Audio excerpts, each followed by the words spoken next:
முதலமைச்சராக வேண்டும் என்று ஆசைப்படுகிறீர்கள். உங்களால் அது முடியுமா என்பதை நீங்கள் அலசி ஆராய்ந்தீர்கள் என்றால் என்ன செய்ய வேண்டும் என்பது உங்களுக்கு தெளிவாகி இருக்கும். இன்றைக்கி எக்ஸ்பிரஸில் செய்தி வந்திருக்கு. கரூரில் உள்ள தாவேக அலுவலகம் பூட்டப்பட்டிருக்கு.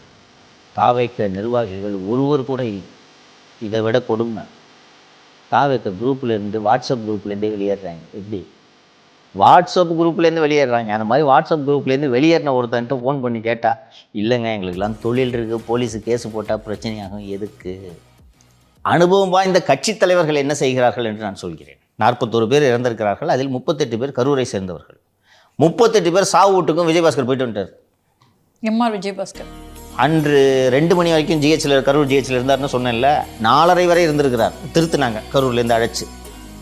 4:30 வரை இருந்து வீட்டுக்கு போய் 1 மணி நேரம் இருந்த பிறகு 5:30க்கு திருப்பி கிளம்பி திருச்சிக்கு போய் ஏர்போர்ட்டுக்கு போய் எடப்பாடி பழனிசாமி அழைத்து வந்து எடப்பாடி பழனிசாமி இந்த பாதிக்கப்பட்டவர்கள்லாம் பார்க்கும்போதெல்லாம் கூட இருந்து விட்டு, அதுக்கு பிறகு அன்னைக்கு ஒரு 10 சாவு, அதுக்கு அடுத்த நாள் 38 சாவு வீட்டுக்கு போயிட்டு வந்துட்டார். இதுதான் பொலிட்டீஷியன். சம்பவம் நடைபெற்றது என்று தெரிந்த உடனடியாக செந்தில் பாலாஜி டீமும் போகிறாங்க, எம்ஆர் விஜயபாஸ்கர் டீமும் போகிறாங்க. அங்கே அந்த சாவு வீட்டுக்கெல்லாம் போயிட்டு வந்ததுக்கான காரணம் என்னென்னா, அந்த சாவு வீட்டுக்கு போயிட்டு நீங்கள் ஒன்றும் அந்த உயிரூட்ட முடியாது, ஆனால் தூக்கம் கேட்க வந்தாங்க. கவலைப்படாதீங்கன்னு அங்கே இருக்கோம், செலவு ரூபா கொடுத்துட்டு வர்றாரு. இன்னொன்று சார், அங்கே என்ன நடந்துச்சுன்னு மக்கள் சொல்லுவாங்கல்ல? சொல்லுவாங்க. இது உங்கள் வேலை, அரசியல்வாதி வேலை. ஒரு பிரச்சனை வந்த உடனே ஒருத்தன் இல்லை அங்கே தாவேக்கல நிர்வாகின்னு சொல்லிக்கிறதுக்கு ஒருத்தன் இல்லை. சரி, இது ஒரு இப்படி ஒரு நிகழ்ச்சி, இது ஒரு துக்க நிகழ்ச்சி, போலீஸு கேஸு சிக்கல் வருன்றோடனே இப்படி போகிறாங்க. எலெக்ஷனில் வன்முறையெல்லாம் பார்த்துருக்கியா நீ? அவருடைய ரசிகர்களாக தான் இருந்திருக்காங்க, பால் பேக்கெட் ஊற்றிருக்காங்க அவருடைய கட் அவுட்டுக்கு, அவ்வளோதான்.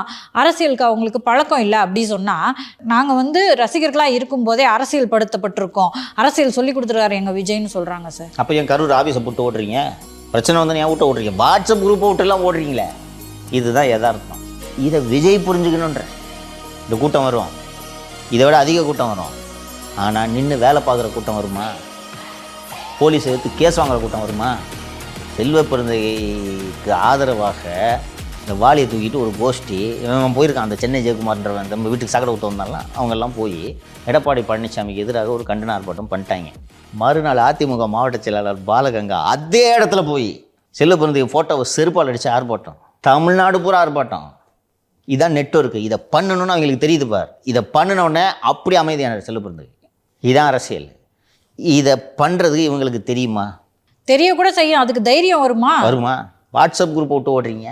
இப்படிப்பட்டவர்கள் தான் உங்களது கட்சி நிர்வாகிகள்.